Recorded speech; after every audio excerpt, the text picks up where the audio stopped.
अठरा की बीमारी किसी भी हामला खातून के लिए नाइटमेयर से कम नहीं है, और वो ख़वातीन जिनको अठरा का मर्ज़ रहता है वो अपने आप को बहुत ही ज़्यादा बदकिस्मत और बहुत ही ज़्यादा अनब्लेस्ड समझती हैं। क्या अठरा का कोई इलाज है? हम आज इसको बहुत डिटेल से डिस्कस करने वाले हैं। मैं हूँ डॉक्टर सादिया मुमताज़ और आप देख रहे हैं गायनी टॉक्स। अठरा की बहुत सारी वजूहात होती हैं। अठरा ये होता है कि मैंने तो खैर ये भी देखा है कि मेरे पास जब पेशेंट्स आते हैं जिनका हमल नहीं भी ज़ाया हुआ आसपास के लोग उनको भी बता देते हैं कि लगता है कि शायद आपको अठरा है। बेसिकली अठरा ये होता है कि आपका हमल जो है वो ठहर नहीं रहा, इसलिए इसको अठरा कहा जाता है। अगर आपके 2 या 3 से ज़्यादा प्रेगनेंसीज जो है वो मिसकैरेजेस हो चुके हैं, हमल ज़ाया हो चुके हैं, तो उसको हम अठरा जो है वो कंसिडर करते हैं। लेकिन अठरा की बहुत सारी वजूहात हैं। जब तक हम अठरा की वजूहात को जो है उस पर्टिकुलर पेशेंट में डायग्नोज नहीं करेंगे, हम उसका मसला हल नहीं कर सकते, हम उसकी प्रेगनेंसी को जो है वो प्रॉपरली ट्रीट नहीं कर सकते। आज मैं जिस एक मैजिकल और एक मिरेकुलस जो है इंटरवेंशन और ट्रीटमेंट को आपके साथ डिस्कस करने जा रही हूँ, ये उन ख़वातीन के लिए है कि जिनके 3-4 हमल जो है हर चौथे माह के बाद किसी भी टाइम पे 5वें या छठे माह पे हमल ज़ाया हो जाता है। और ज़ाया कैसे होता है कि जी पता ही नहीं चला, प्रेशर पड़ा, पानी की थैली फटी और हल्की फुल्की दर्दें लगी, ब्लीडिंग हुई और बच्चा ज़ाया हो गया। और ये चौथे या 5वें महीने के बाद होता है और ये 2 से 3 दफ़ा हो चुका है। तो इसका जो हिस्ट्री पे बहुत ज़्यादा ये बेस करता है कि आपको पेशेंट की हिस्ट्री पता होनी चाहिए, और पेशेंट को भी जो है डॉक्टर को अपनी हिस्ट्री को डिटेल से बताना चाहिए कि जो आपके हमल ज़ाया हुए हैं, कितने माह पे ज़ाया हुए हैं, दर्दों के साथ ज़ाया हुए हैं या दर्दों के बगैर ज़ाया हुए हैं। तो जो भी हमल दर्दों के बगैर ज़ाया होते हैं, हम आज उनको सिर्फ उस एक कैटेगरी को डिस्कस करेंगे। और इस कैटेगरी में ये होता है कि आपका यूट्रस जो है वो पैदाइशी तौर पे वीक होता है।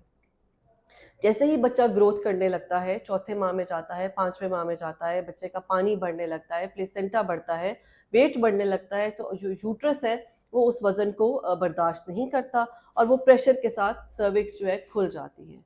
दूसरी वजह ये है कि जो सर्विक्स है यानी जो यूट्रस का मुँह है उसकी लेंथ ही कम है। आइडियली जो है जो सर्विक्स की लेंथ है दैट इज़ 4 टू 4.5 सेंटीमीटर।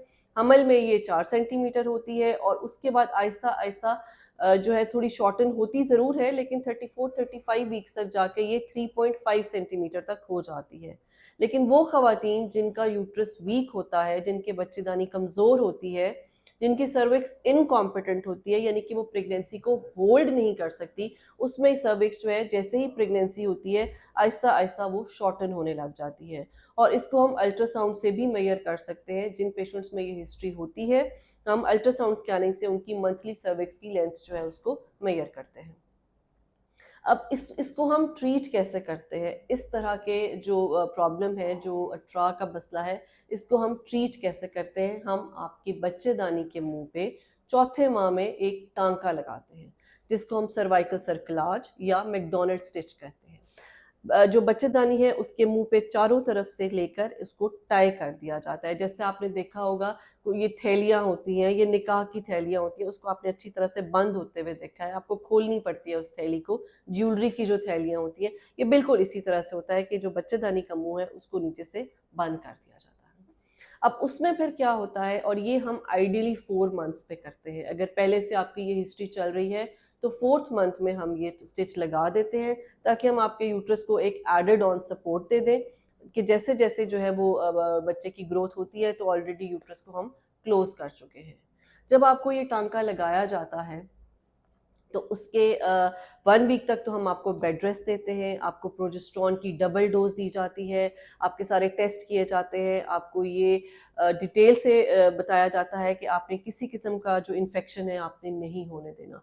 कोई वेजाइनल डिस्चार्ज, कोई यूटीआई, किसी किस्म का इन्फेक्शन नहीं होने देना, क्योंकि अगर आपको इन्फेक्शन हो जाएगा तो फिर जो है वो आपको बच्चे के लिए प्रॉब्लम हो सकता है। और ये टाँका क्योंकि एक फॉरेन बॉडी होती है, और ये नॉन एब्ज़ॉर्बेबल होता है। इसको हम एंड में जाके या खोल देते हैं या लगा रहने देते हैं depending upon the mode of delivery. Next फिर ये होता है कि आपको बेड रेस्ट एडवाइस किया जाता है। कोशिश हम यही करते हैं कि आपको ये कहें कि आप थोड़ी बहुत अपनी रूटीन की एक्टिविटी जो है वो अटेन करें, लेकिन बहुत ज़्यादा एक्टिविटी आप जो है वो ना करें, बिकॉज हमारा कंसर्न सिर्फ ये है कि हमारा जो सर्कल आज हमने आपको लगाया है वो सक्सेसफुल रहे। इस वक्त हमारा कंसर्न बिल्कुल भी आपकी मोड ऑफ डिलीवरी नहीं है। जैसे मुझसे बहुत सारे जो पेशेंट्स हैं वो ये क्वेश्चन करते हैं कि जी हमें मैकडॉनल्ड स्टिच लगा है तो क्या हमारी नॉर्मल डिलीवरी होगी। तो सबसे पहले तो आप इस चीज को जहन में रखें कि आपको मैकडॉनल्ड स्टिच लगा क्यों है। आपको मैकडॉनल्ड स्टिच इसलिए रखा है कि लगा है कि हम आपकी प्रेगनेंसी को सेव कर सकें। कुछ कंडीशंस ऐसी होती हैं जिसमें आपको प्रॉपरली रेस्ट करना होता है। तो अगर आपको मैकडॉनल्ड स्टिच लगा है तो आप उस कैटेगरी में आती है जिसमें आपको बहुत ज़्यादा जो है वो एक्टिविटी नहीं करनी। बेड रेस्ट भी सिर्फ ये नहीं है कि बिल्कुल ही बेड रेस्ट करना है। आप अपने कमरे में थोड़ी बहुत चहलकदमी कर सकती हैं, वॉक कर सकती हैं, वॉशरूम जा सकती हैं, रूटीन के छोटे मोटे काम कर सकती हैं, लेकिन आपने वजन नहीं उठाना, आपने पैरों के बल नहीं बैठना। इंटरकोर्स भी बहुत लिमिटेड जो है वो एडवाइस किया जाता है कि बहुत ज़्यादा रेगुलर इंटरकोर्स भी हम अवॉइड करने के लिए कहते हैं।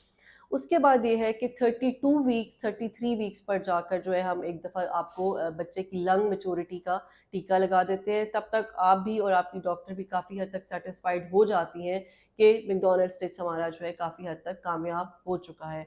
और अगर उसके बाद दर्दें लग भी जाती हैं तो आपको अगर टीका लगा होगा तो बेबी के चांसेस ऑफ सर्वाइवल जो है वो बहुत अच्छे हो जाते हैं। लेकिन एक और चीज़, जिन खवातीन को मैकडॉनल्ड स्टिच लगा है वो और उनकी डॉक्टर सिर्फ फोकस करती हैं मैकडॉनल्ड स्टिच पे, इसी असना में उनका अनीमिया मिस हो सकता है, उनका blood pressure high blood pressure miss हो सकता है, उनको हो सकता है शुगर हो गई हो वो मिस हो जाता है, क्योंकि बस ये पता होता है कि इस पेशेंट को मैकडॉनल्ड स्टिच लगा है, हमने मैकडॉनल्ड स्टिच सेव करना है। मैकडॉनल्ड स्टिच तो सेव हो जाता है, लेकिन अगर कोई मेडिकल इशू आ जाता है और वो कॉम्प्लिकेट हो जाता है तो वो फिर दूसरी तरह से उस बच्चे को नुकसान दे सकता है। अगर आपको मैकडॉनल्ड स्टिच लगा है तो आपकी डॉक्टर की और आपकी भी ये जिम्मेदारी है कि आप अपनी बाकी चीज़ें जो है उन पर भी ज़रूर ध्यान दें। अब आते हैं कि जी इसकी डिलीवरी होगी आपकी या सी सेक्शन होगा। तो सबसे पहले तो ये देखें कि अगर तो आपका सब कुछ नॉर्मल चल रहा है, कोई मेडिकल डिसऑर्डर नहीं है आपको, बच्चे का वज़न ठीक है, पानी ठीक है, कोई बीपी, शुगर, ऑब्स्टैटिक कोलेस्टेसिस कुछ भी नहीं है आपको, तो हम ये 36 हफ्ते पे ये टाँका खोल देते हैं। खोल देते हैं और उसके बाद ये है कि हम वेट करते हैं कि नेचुरली आपको पेन्स शुरू हो जाए, क्योंकि ऑब्वियसली सर्विक्स क्योंकि इनकॉम्पिटेंट है, तो वो 1 हफ्ते के अंदर-अंदर जो है आपको पेन्स हल्की-फुल्की आना शुरू हो जाती हैं and yes you can deliver normally.